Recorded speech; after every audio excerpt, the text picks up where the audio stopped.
Hugot na ginamonitor sa karon sang Iloilo City Health Office ang mga bulutuan sa Iloilo City kung nagasunod bala sa sanitary procedure. Ini matapos nga amat-amat naman nga nagasaka ang kaso sa acute gastroenteritis sa syudad. Suno kay Dr. Juan Fortuna, Assistant Head sang Iloilo City Health Office, nga regular ang pagpatigayon sa inspection sa mga sanitation division sa mga bulutuan kag ginapasiguro nga mayara sang sanitation permit ang mga kantin sa kada bulutuan. Nagpanugin man si Fortuna sa mga ginikanan nga dapat checkeron kay pasiguraduhon nga matinlo ang pagkaon kag tubig nga ginagamit para sa mga kabataan na good malikawan nga matapikan sa acute gastroenteritis. Sa canteens ng schools, gina-regular na siya. Gina-inspect mo na siya sa mga sanitary inspectors nato, no? May mga sanitary permits mo nakita na. Amo lang nang ginanhan naton ang use ang water gid mismo.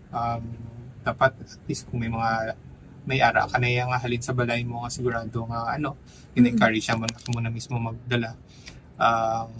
Or kung may budget, syempre may bottled water. Pero siguraduhon taman ng bottled water nato halin sa bottling reputable. Samtang basa sa latest nga monitoring sa City Health Office, nagdangat na sa masobra 400 ang kaso sa acute gastroenteritis sa Iloilo City. Report nagikan sa Iloilo City, ini si K5, Jenny Kauyunan para sa Kampiyon na Balita sa Serbisyo Publiko kag Kalingawan sa Iloilo. K5 News FM. Ang ining balita ang ginadulong sa inyo sang DTX Coffee Mix. Himo sa natural nga sangkap pareho sang amarkuso, chia seeds, sugared cane extract powder. DTX Coffee Mix. Nakakapi ka na, naka-detox ka pa. DTX Coffee Mix. Mabakal sa mga butika.